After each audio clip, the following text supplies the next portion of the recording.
আসসালামু আলাইকুম। এখন আমরা দেখব বাংলা সাহিত্যের ডাইজেস্ট থেকে আমরা পড়ার চেষ্টা করব। এখানকার 200 থেকে 215 নম্বর পৃষ্ঠা পর্যন্ত আমরা কভার করার চেষ্টা করব।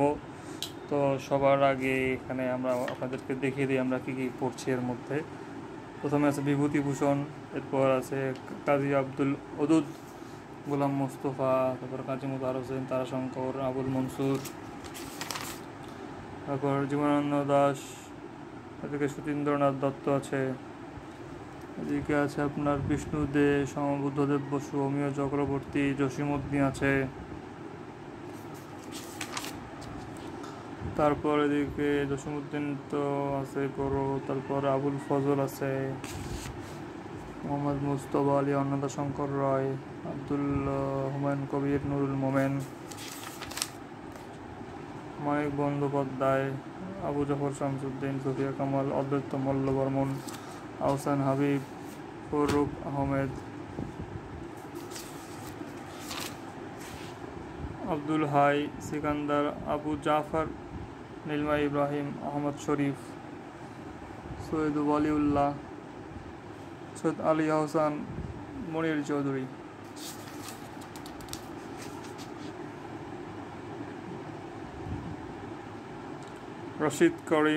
রশাদ করিম, আবু ইসহাক, सुकांत भट्टाचार्य देना पड़ता है इसको। তারপর গরিবুল্লাহ কি কই শহীদুল্লাহ কায়সার, আশরাফ সিদ্দিকী, আনোয়ার ফাইসা, তারপর হচ্ছে জাহানারা ইমাম, শামসুর রহমান, হাসান হাফিজুর রহমান, শরীফুল আলমুতি, আলাউদ্দিন আল আজাদ, আবু জাফর ওবায়দুল্লাহ, জহির রায়হান, রাবেয়া খাতুন, মমতাজউদ্দিন। শামসুল হকটা আমরা আগেই কভার করেছিলাম, তারপরও আবার একটু আমরা কভার করছি। ওকে, তাহলে শুরু থেকে শুরু করা যাক।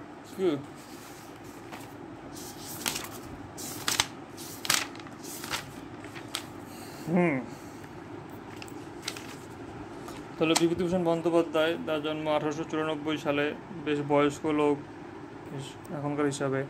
তো তার পথের পাঁচালী অত্যন্ত গুরুত্বপূর্ণ উপন্যাস। 1929 সালে এটি প্রকাশিত হয়। 1929 সালে প্রকাশিত হয়। এটি তার প্রথম এবং শ্রেষ্ঠ উপন্যাস এবং এটি বিচিত্রা পত্রিকায় প্রকাশিত হয়।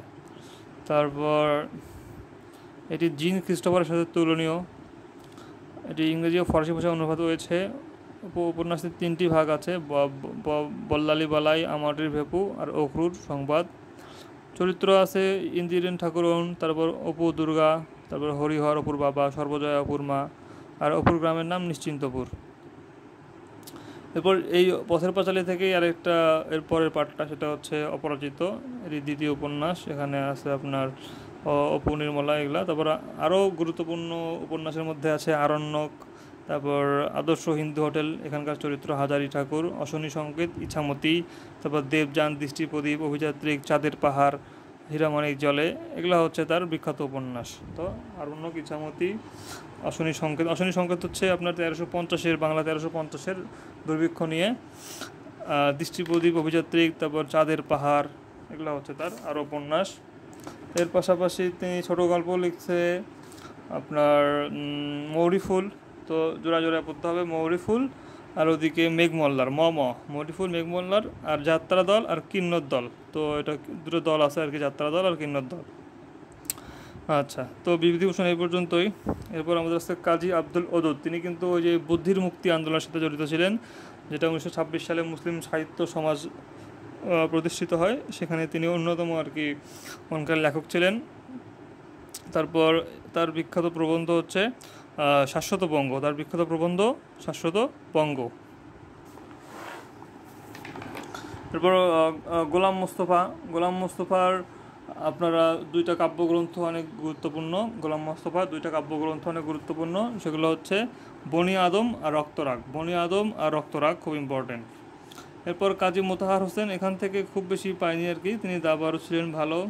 আর সঞ্চয়ন্তন প্রবন্ধ সংকলন, এটা না পড়লেও হবে, অতটা ইম্পর্টেন্ট দেখি না আমি। এরপর তারাশঙ্কর বন্দ্যোপাধ্যায়, খুব ইম্পর্টেন্ট। তো তার অনেকগুলো গুরুত্বপূর্ণ উপন্যাস আছে। তিনি মূলত ছিলেন ঔপন্যাসিক। তো চৈতালি ঘূর্ণি তার প্রথম উপন্যাস। তারপর হচ্ছে আপনার আছে কালো মেয়ের কথা, কবি। তো কালো মেয়ের কথা হচ্ছে নাজমা, যে হচ্ছে মুক্তিযুদ্ধ ভিত্তিক উপন্যাস, এখানে তার অত্যাচারিত হওয়ার কাহিনী ফুটে উঠেছে।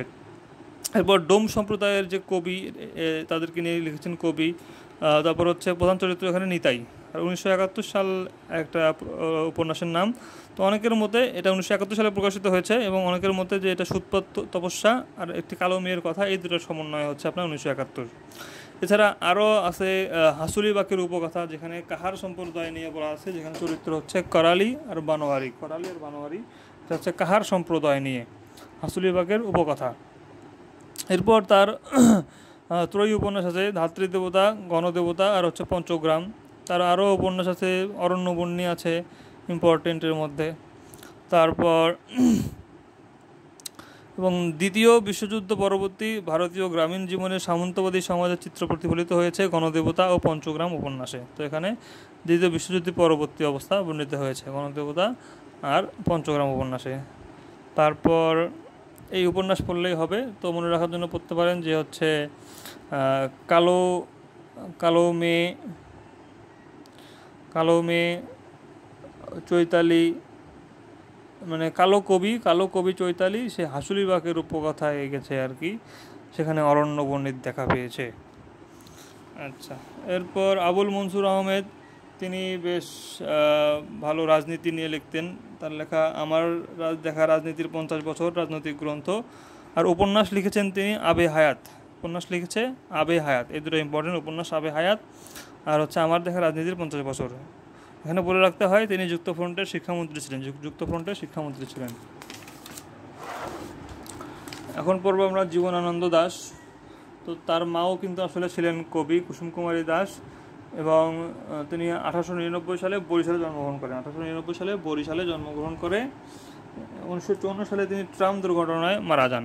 এবং তিনি পঞ্চপাণ্ডবদের একজন। তাকে নির্জনতম কবি বলেছেন বুদ্ধদেব বসু, আর শুদ্ধতম কবি বলেছে অন্নদাশঙ্কর রায়। আর নির্জনতম কবি বলেছেন বুদ্ধদেব বসু। তার আরও নাম আছে পরাবাস্তব কবি, জীবন চেতনার কবি, তারপর নীলকণ্ঠের কবি, তারপর তিমি হরণের কবি, রূপসী বাংলার কবি, এগুলো অনেক। আর হচ্ছে রবীন্দ্রনাথ ঠাকুর জীবনানন্দ দাশকে বলেছেন চিত্ররূপময়।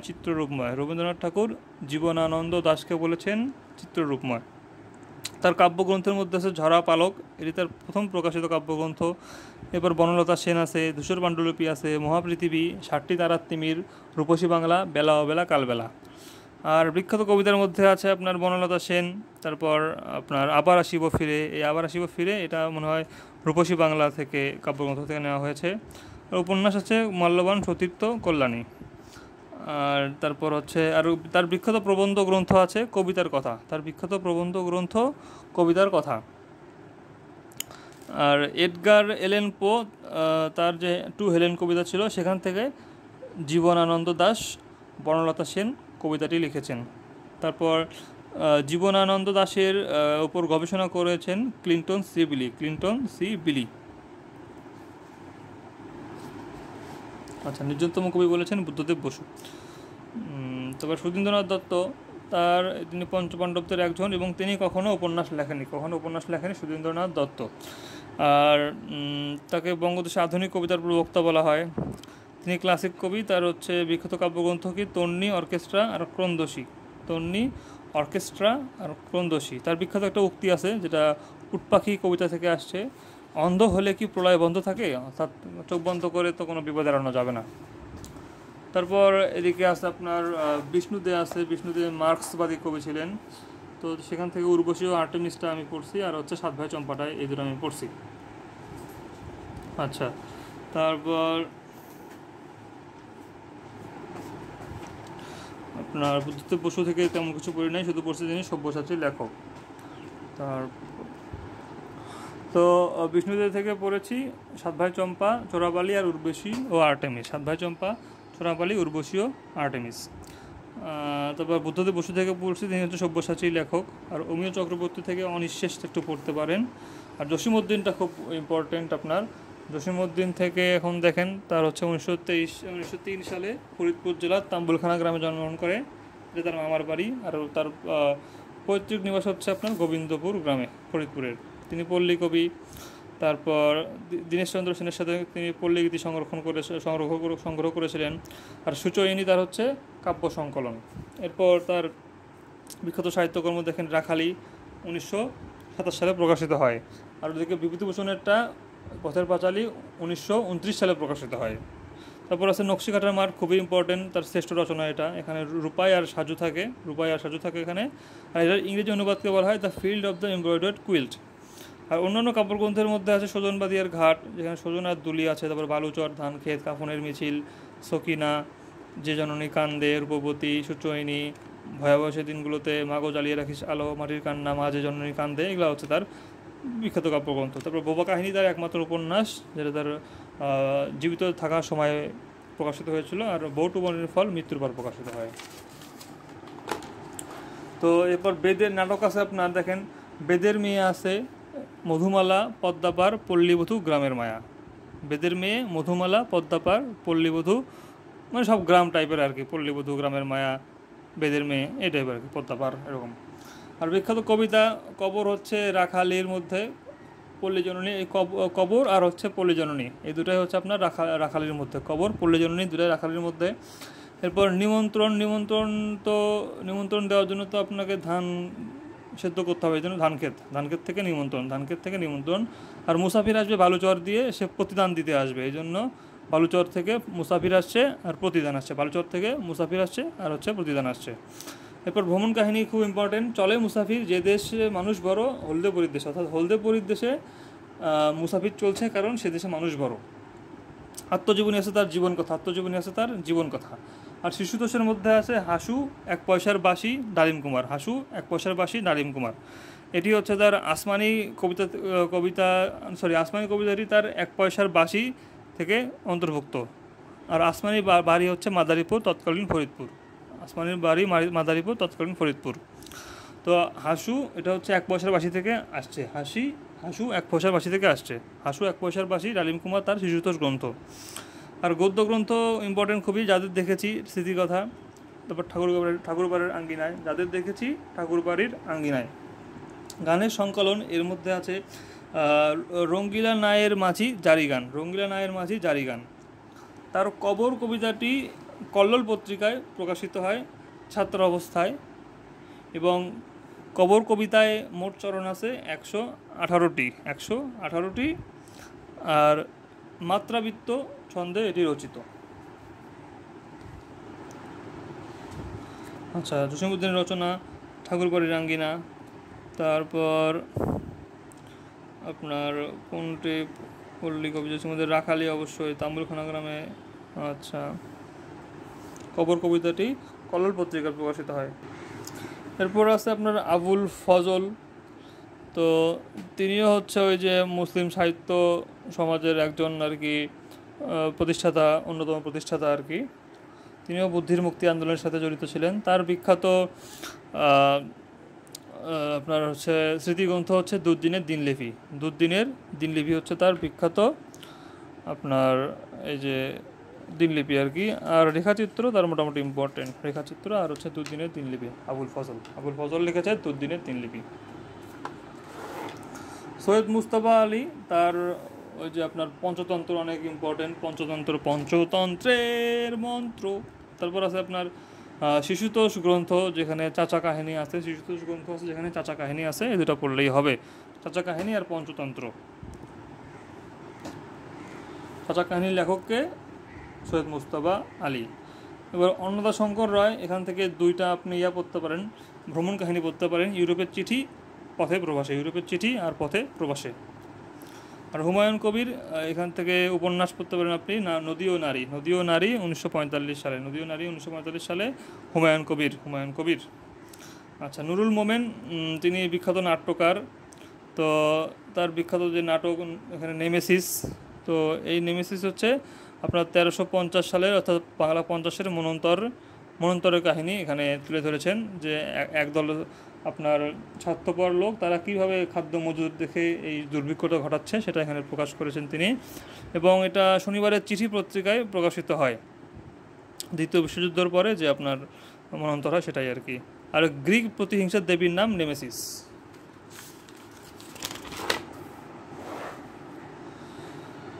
আচ্ছা, মানিক বন্দ্যোপাধ্যায় খুব ইম্পর্টেন্ট। তিনি ছিলেন ফ্রয়েডীয় তত্ত্বের আর কি ধারক বা বাহক। তিনি মার্কসিজম দ্বারা প্রভাবিত ছিলেন। জননী তার প্রথম উপন্যাস, এবার পদ্মা নদীর মাঝি, এখানে কুবের কবিতা ছিল। তারপর 1936 সালে প্রকাশিত হয়, পদ্মা নদীর মাঝি 1936 সালে প্রকাশিত হয়। এরপর আছে আপনার প্রতিবিম্ব না পড়লে হবে, প্রতুল নাচের ইতিকথা পড়তে হবে, যেখানে আপনার শশী ডাক্তার আছে আর কুসুম আছে। তারপর দিবারাত্রির কাব্য, অহিংসা, শহরতলী, এগুলো পড়তে পারেন। দিবারাত্রির কাব্য, অহিংসা, শহরতলী পড়তে পারেন। আর গল্প গ্রন্থ আছে আপনার অতসী মামি, প্রাগৈতিহাসিক, সরীসৃপ, আত্মহত্যার অধিকার, এগুলো হচ্ছে মেইন। অতসী মামি, প্রাগৈতিহাসিক, সরীসৃপ, আত্মহত্যার অধিকার হচ্ছে গল্প গ্রন্থ। আর একটা গল্প আছে যেটা দেশভাগ নিয়ে, যেটা হচ্ছে ছোট বকুলপুরের যাত্রী। দিবারাত্রির কাব্য কার লেখা উপন্যাস? অবশ্যই মানিক বন্দ্যোপাধ্যায়ের। আবু জাফর শামসুদ্দিন, তার হচ্ছে আপনার ত্রয়ী আপনার উপন্যাস আছে, যেগুলো হচ্ছে কি পদ্মা মেঘনা যমুনা, ভাওয়ালগড়ের রূপখ্যান, শঙ্কর সংকীর্তন। পদ্মা মেঘনা যমুনা, ভাওয়ালগড়ের রূপখ্যান, শঙ্কর সংকীর্তন। সুফিয়া কামাল, তিনি ছিলেন বেগম পত্রিকার প্রথম সম্পাদক। আর তার উপাধি হচ্ছে জননী সাহসিকা। উপাধি কি? জননী সাহসিকা। আর কাব্যগ্রন্থের মধ্যে আছে সাজের মায়া, মায়া কাজল, তারপর উদাত্ত পৃথিবী, এই তিনটা পড়তে পারেন। সাজের মায়া, মায়া কাজল, উদাত্ত পৃথিবী। আর বিখ্যাত কবিতা, ওই যে ইন্টারে একটা কবিতা ছিল, তাহারেই মনে পড়ে। আর তার স্মৃতিকথা ইম্পর্টেন্ট, সেটা হচ্ছে কি 71-এর ডায়েরি, তার স্মৃতিকথা ইম্পর্টেন্ট। সাজের মায়া, এটা হচ্ছে পৃথিবী। তারপর হচ্ছে অদত্ত মল্লবর্মন, যিনি ব্রাহ্মণবাড়িয়া এলাকায় জন্মগ্রহণ করে এবং ওই এলাকার আশেপাশে যে আপনার যে তিতাস নদী আছে, ওই তিতাস নদী নিয়েই তিনি লিখেছেন একটা উপন্যাস, সেটা হচ্ছে তিতাস একটি নদীর নাম, খুব ইম্পর্টেন্ট। আহসান হাবিব, এটা নিয়ে কিছু বলার নাই আর কি। আচ্ছা, শওকত ওসমান অনেক ইম্পর্টেন্ট। শওকত ওসমান, তার প্রকৃত নাম কিন্তু শেখ আজিজুর রহমান, আর হুগলিতে জন্ম। আর প্রথম উপন্যাস হচ্ছে তার জননী, এখানে দরিয়া বিবি আছে। তারপর হচ্ছে কৃতদাসের হাসি, অনেক ইম্পর্টেন্ট, ওই যে আপনার এর জন্য আদমজি পুরস্কার লাভ করে। এখানে ক্যারেক্টার হচ্ছে হারুনুর রশিদ, বেগম জুবাইদা। আর তাতারি হচ্ছে কৃতদাস। তো এই যে এটা সম্ভবত আয়ুব খানের নিয়ে লেখছে আর কি। তারপর হচ্ছে এখানে আর্তনাদ, এটা হচ্ছে ভাষা আন্দোলন ভিত্তিক উপন্যাস। এখানে আলী জাফর ক্যারেক্টার, আর্তনাদ। এরপর জাহান্নাম হইতে বিদায়, মুক্তিযুদ্ধ ভিত্তিক উপন্যাস। দুই সৈনিক, মুক্তিযুদ্ধ ভিত্তিক উপন্যাস। তারপর আপনার নেকড়ে অরণ্য, মুক্তিযুদ্ধ ভিত্তিক উপন্যাস। এগুলো হচ্ছে তার উপন্যাস। তো মনে রাখার জন্য দন, ঠিক আছে, জননী। তারপর হচ্ছে আপনার জাহান্নাম হইতে বিদায়। তারপর হচ্ছে আপনার জলাঙ্গিও আছে, জলাঙ্গি ইম্পর্টেন্ট। তারপর দুই সৈনিক, নেকড়ে অরণ্য ইম্পর্টেন্ট। আচ্ছা, জাহান্নাম হইতে বিদায়ের ক্যারেক্টার হচ্ছে গাজী রহমান, আর হচ্ছে দুই সৈনিকের ক্যারেক্টার হচ্ছে সাহেলি আর হচ্ছে চামেলি। তারপর আরও তার উপন্যাস বনি আদম আছে, চৌরসন্ধি আছে, জলাঙ্গি, পতঙ্গ পিঞ্জর, এগুলো সবগুলোই মোটামুটি তার ইম্পর্টেন্ট উপন্যাসগুলো শওকত ওসমানের। আর প্রবন্ধ ইম্পর্টেন্ট, সংস্কৃতির চড়াই উতরাই। এরপর নাটক ইম্পর্টেন্ট, তস্কর ও লস্কর, আমলার মামলা, কাকরমণি, পূর্ণ স্বাধীনতা, চূন্য স্বাধীনতা। তস্কর লস্কর, আমলার মামলা, কাকরমণি, পূর্ণ স্বাধীনতা, চূন্য স্বাধীনতা। তো তিনি উপন্যাস, প্রবন্ধ, নাটক, গল্প সব কিছু লেখছে প্রায়, শুধু কবিতা বাদ দিয়ে। তো তার গল্পের মধ্যে আছে ঈশ্বরের প্রতিদ্বন্দ্বী, জন্মযোধি তব বঙ্গে, এটা হচ্ছে মুক্তিযুদ্ধ ভিত্তিক গল্প।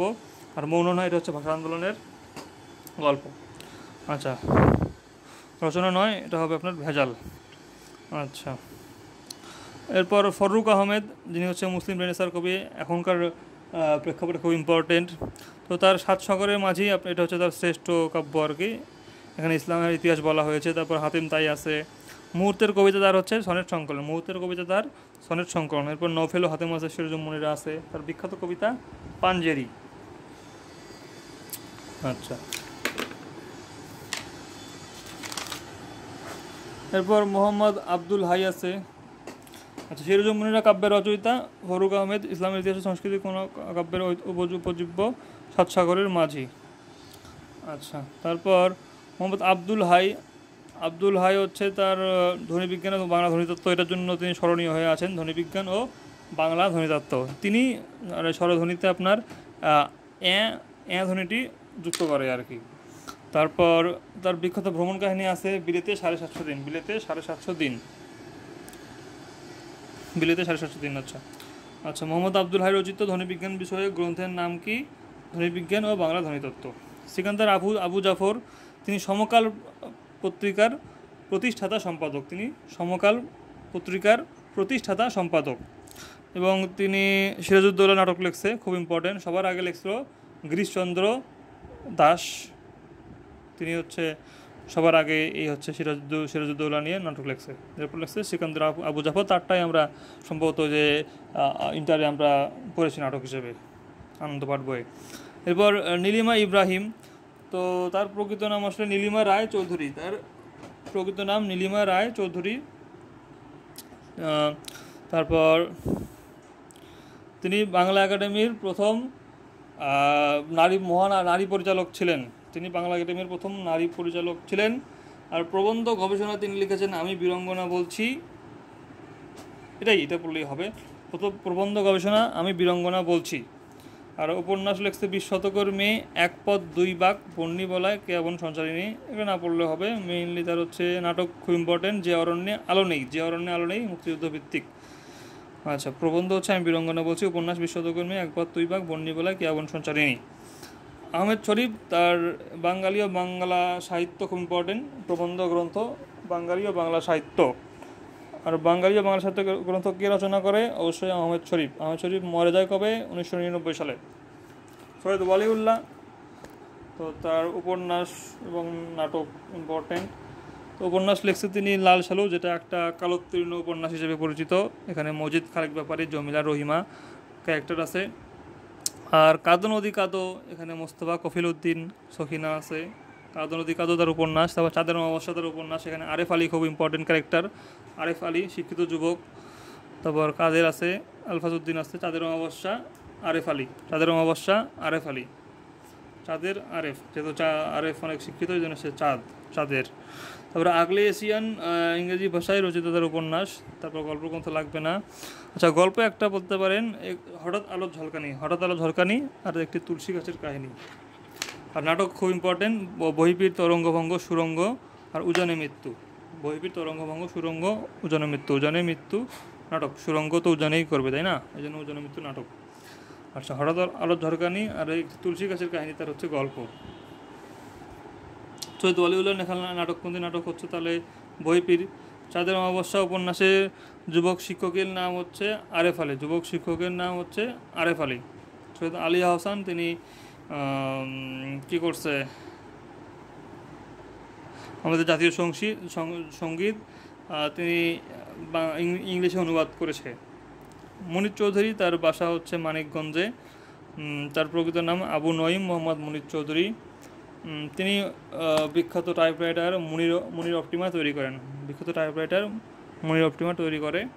তার বিখ্যাত অনেকগুলো নাটক আছে, যেটা হচ্ছে রক্তাক্ত প্রান্তর। এটা ওই যে 1761 সালে আপনার পানিপথের তৃতীয় যুদ্ধ নিয়ে লেখা হয়েছে এবং এখানে চরিত্র আছে ইব্রাহিম কার্দি, জোহরা, হিরণবালা। আর কবি কায়কোবাদের মহাশ্মশান কাব্যের কাহিনী অবলম্বনে রক্তাক্ত প্রান্তর নাটকটি লেখেন। তারা আরও নাটক আছে, যে মানুষ, তারপর দণ্ডকারণ্য, পলাশী ব্যারাক, তারপর কবর আছে। কবর তো বিখ্যাত। এই কবর নাটকটিরও 1952 সালে ভাষা আন্দোলনের পটভূমিতে তার রচিত কবর নাটক। এবং সাংবাদিক রণেশ দাশগুপ্তের অনুরোধে 1953 সালের 21 ফেব্রুয়ারি তিনি এটা ঢাকা কেন্দ্রীয় কারাগারে এটি মঞ্চস্থ করেন। আর আরউইন শয়ের ব্যারি দ্য ডেড, এখান থেকে তিনি আর কি এই কবর নাটকটি লিখেছেন। মানুষ হচ্ছে 1946 সালে সাম্প্রদায়িক দাঙ্গার প্রেক্ষাপটে। এরপর আছে আপনার পলাশী ব্যারাক, দণ্ডকারণ্য, এগুলো আছে। এরপর হচ্ছে অনুদিত নাটক, এগুলোর মধ্যে আছে মুখরা রমণী বশীকরণ, যেটা শেক্সপিয়ারের টেমিং অফ দ্য শিল থেকে লিখছে। রূপার কৌটা এর মধ্যে আছে জন গলসওয়ারির নাটক সিলভার বক্স থেকে। আর কেউ কিছু বলতে পারে না, এটা হচ্ছে George Bernard Shaw you can never টেলের অনুবাদ। আচ্ছা, মুনির চৌধুরীর মুখরা রমণী বশীকরণ একটি অনুবাদ নাটক অবশ্যই। মুনির চৌধুরীর অনুদিত নাটক কোনটি? তাহলে মুখরা রমণী বশীকরণ হবে। কবর নাটক কার রচনা? কবর নাটক মুনির চৌধুরী। কোনটি ঐতিহাসিক নাটক? হবে রক্তাক্ত প্রান্তর। কবর নাটকটির লেখক মুনির চৌধুরী। এরপর আমাদের আছে রাশাদ করিম, তো তার উপন্যাস দুটি খুব গুরুত্বপূর্ণ। একটা হচ্ছে উত্তম পুরুষ আছে একটা হচ্ছে আমার যত গ্লানি, এটা হচ্ছে মুক্তিযুদ্ধ ভিত্তিক। উত্তম পুরুষ আর আমার যত গ্লানি। আচ্ছা, উত্তম পুরুষ উপন্যাসের রচয়িতাকে অবশ্যই আমাদের রাশেদ করিম। এবার আবু ইসাক, তার একটি উপন্যাস সূর্য দীঘল বাড়ি খুব ইম্পর্টেন্ট। আবু ইসাকের সূর্য দীঘল বাড়ি ইম্পর্টেন্ট। এখানে ক্যারেক্টার আছে আপনার জয়গুণ। সুকান্ত ভট্টাচার্য, তিনি ছিলেন আপনার কিশোর কবি।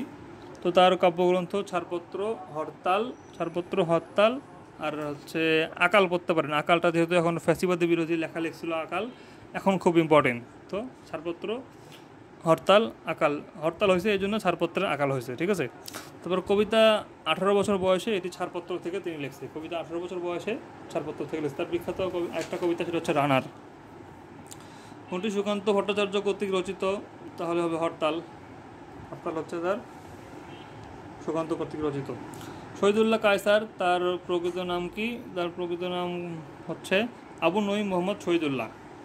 আর তার উপন্যাস দুটো ইম্পর্টেন্ট, সারেং বউ আর সংসক্ত। উপন্যাস লিখছেন শহীদুল্লাহ কায়সার, সারেং বউ আর হচ্ছে সংসক্ত উপন্যাস লিখছে শহীদুল্লাহ কায়সার। উপন্যাস সারেং বউ সংসক্ত।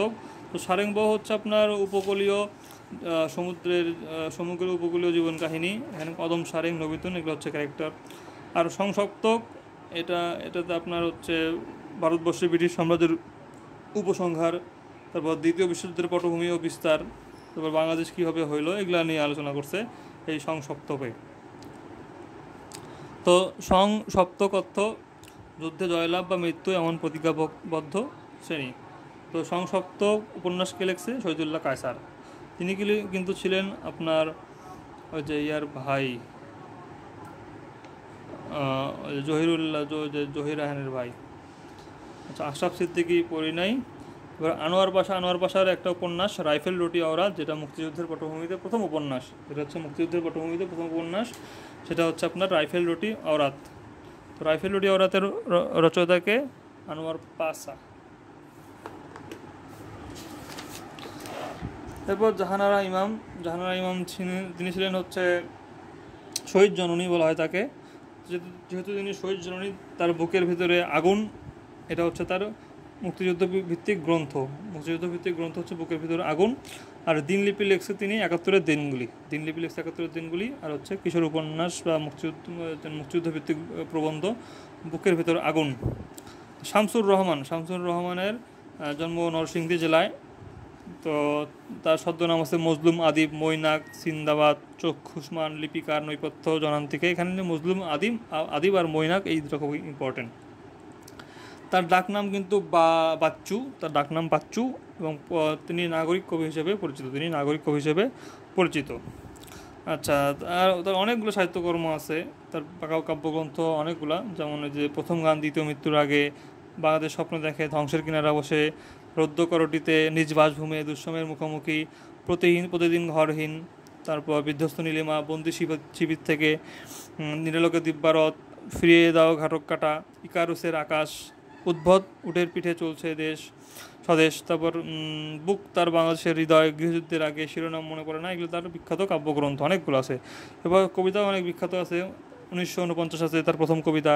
তারপর স্বাধীনতা তুমি আসবে বলে স্বাধীনতা, তোমাকে পাওয়ার জন্য হয় স্বাধীনতা, বর্ণমালা আমার দক্ষিণী বর্ণমালা, তারপর হরতাল, আসাদের শার্ট, পণ্ডশ্রম, একটি ফটোগ্রাফ, ফেব্রুয়ারি 1969, হাতির সুর, এগুলো হচ্ছে তার বিখ্যাত কবিতা। আর তিনি কিছু উপন্যাস লিখছেন, তার মধ্যে অক্টোপাস, তারপর হচ্ছে নিউজ মন্তাজ, অদ্ভুত আধার এক এলো সে অবেলায়। তো অদ্ভুত অক্টোপাস নিহত অবেলায় আসছে।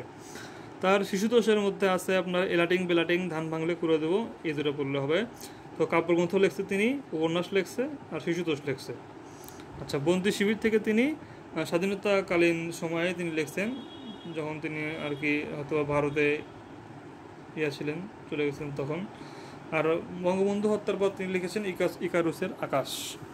বুক তার বাংলাদেশের হৃদয় কাব্যগ্রন্থের রচয়িতা অবশ্যই শামসুর রহমান। আসাদের শার্ট কবিতা লিখছে শামসুর রহমান। তুমি আসবে বলে স্বাধীনতা কার কবিতা? শামসুর রহমান।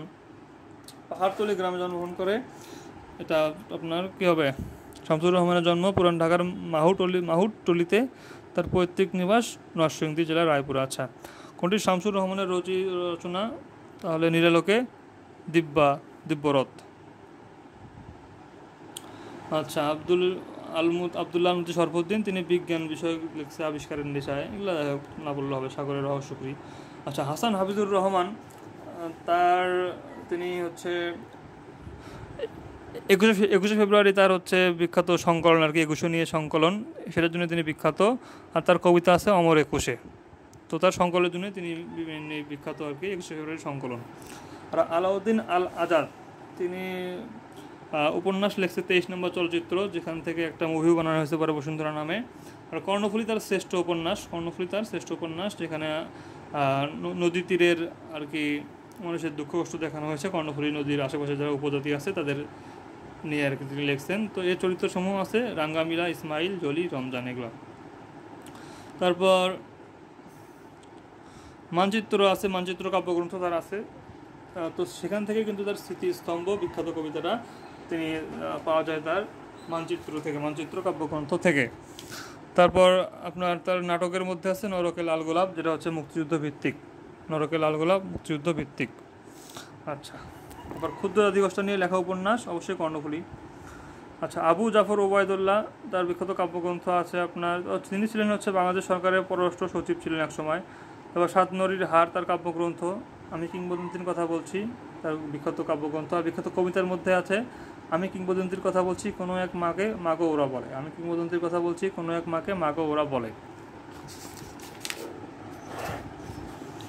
এরপর আমি কিংবদন্তির কথা বলছি কবিতাটি কার লেখা? অবশ্যই আবু জাফর ওবায়দুল্লাহ। আমি কিংবদন্তির কথা বলছি এর রচয়িতা হবে আবু জাফর ওবায়দুল্লাহ। জহির রায়হান তিনি শহীদুল্লাহ কায়সারের সহোদর, তাকে খুঁজতে গিয়ে তিনি আবার নিখোঁজ হয়। তো তার পরিচালিত ছবির মধ্যে আছে তিনি বিখ্যাত আর কি আপনার পরিচালক ছবির সিনেমার। তো এগুলোর মধ্যে আছে কখনো আসেনি তার প্রথম চলচ্চিত্র, সঙ্গম হচ্ছে বাংলাদেশের প্রথম রঙিন চলচ্চিত্র। তারপর জীবন থেকে নেওয়া, এটা ভাষা আন্দোলন ভিত্তিক ছবি আর কি। তো এখানে কিন্তু এই জীবন থেকে নেওয়ার মধ্যে কিন্তু আপনার সর্বপ্রথম জাতীয় সঙ্গীত বাজানো হয়, সর্বপ্রথম জাতীয় সঙ্গীত বাজানো হয় এই জীবন থেকে নেওয়াতে। এরপর তার প্রামাণ্যচিত্র আছে স্টপ জেনোসাইড, তারপর let there be light, Anowara, এসব ইত্যাদি। তাহলে Kakhono Asheni, Sangam, Jibon Theke Neya, stop genocide, let there be light, এগুলো হচ্ছে তার বিখ্যাত পরিচালিত ছবি। আর উপন্যাসের মধ্যে তার আছে হাজার বছর ধরে, যেটা আদমজী পুরস্কার পেয়েছিল, হাজার বছর ধরে। তারপর আরেক ফাল্গুন আছে, যেটা ভাষা আন্দোলনের প্রথম উপন্যাস, আরেক ফাল্গুন। আর আছে শেষ বিকেলের মেয়ে, আছে বরফ গোলা নদী। আর তার বিখ্যাত ছোটো গল্প আছে 21-এর গল্প, যেখানে তপু নামে অপু নামে একটা ক্যারেক্টার আছে। জহির রায়হান থেকে এতটুকু করলেই হবে। তারপর রাবেয়া খাতুন, তার বিখ্যাত দুটো উপন্যাস পড়তে হবে, 71-এর নিশান আর ফেরারি সূর্য। 71-এর নিশান আর ফেরারি সূর্য, রাবেয়া খাতুন। মমতাজ উদ্দিন আহমেদ তিনি ছিলেন বিখ্যাত নাট্যকার। তো তার নাটকগুলো আছে বিবাহ, যেটা ভাষা আন্দোলন ভিত্তিক পটভূমিতে লেখা। তারপর বকুল ফুলের স্বাধীনতা, কি চাও শঙ্কচিল, স্বাধীনতা আমার স্বাধীনতা, বর্ণচোরা, সব হচ্ছে তার মুক্তিযুদ্ধ ভিত্তিক নাটক। কি চাও শঙ্কচিল, বর্ণচোরা, তারপর বকুল ফুলের স্বাধীনতা, স্বাধীনতা আমার স্বাধীনতা, সব হচ্ছে তার মুক্তিযুদ্ধ ভিত্তিক নাটক। এরপর আমাদের আরেকটা ক্যারেক্টার আছে এদিকে সৈয়দ শামসুল হক। তো তিনি হচ্ছে কুড়িগ্রাম জেলায় জন্মগ্রহণ করেন এবং তাকে বলা হয় সব্যসাচী লেখক, এবং সবচেয়ে কম বয়সে তিনি এই আপনার বাংলা একাডেমি পুরস্কার পান। তার বিখ্যাত একটা গান আছে, 29 বছর বয়সে তিনি বাংলা একাডেমি পুরস্কার পান। তার বিখ্যাত গান হচ্ছে হায় রে মানুষ, তো এটা তিনি লিখছে। তারপর হচ্ছে তার সাহিত্যকর্মের মধ্যে আছে উপন্যাস নিষিদ্ধ লোবান, নীল দংশন, নিষিদ্ধ লোবান আর নীল দংশন তার হচ্ছে বিখ্যাত উপন্যাস। তো নিষিদ্ধ লোবান নিয়ে গেরিলা সিনেমাটি হয়েছে। তারপর তারা আছে অন্যান্য উপন্যাস আছে দেয়ালের দেশ, খেলালাম খেলে যা, সীমানা ছাড়িয়ে, এগুলো হচ্ছে তার বিখ্যাত উপন্যাস। তার নাটকের মধ্যে আছে নুরুল দিনের সারা জীবন, যেটা রংপুরের কৃষক বিদ্রোহ নিয়ে লেখছে, নুরুল দিনের সারা জীবন রংপুরের কৃষক বিদ্রোহ নিয়ে। আর পায়ের আওয়াজ পাওয়া যায়, যেটা হচ্ছে মুক্তিযুদ্ধ ভিত্তিক নাটক, মুক্তিযুদ্ধ ভিত্তিক নাটক। তারপর অন্যান্য নাটকের মধ্যে আছে গণনায়ক, বাংলা মাটি বাংলার জল। তারপর তার একটা কাব্যগ্রন্থ খুব ফেমাস, সেটা হচ্ছে পরাণের গহীন ভিতর, পরাণের গহীন ভিতর তার ফেমাস কাব্যগ্রন্থ। আর পরাণের গহীন ভিতর কাব্যের কবি এটা হচ্ছে আপনার সৈয়দ শামসুল হক, সবচেয়ে কম বয়সে বাংলা একাডেমি পায় সৈয়দ শামসুল হক। আর আল মাহমুদের কাব্যগ্রন্থ তার হচ্ছে লোকান্তর, তার আসল নাম মীর আব্দুল শুকুর আল মাহমুদ। আর হচ্ছে তার কাব্যগ্রন্থ আছে পানকৌড়ির রক্ত, উপন্যাস আছে উপমহাদেশ, আর হচ্ছে কাবিলের বোন, আগুনের মেঘ, তার হচ্ছে উপন্যাস। তো উপমহাদেশ, কাবিলের বোন হচ্ছে পড়েন। তো এই পর্যন্ত ছিল, ধন্যবাদ।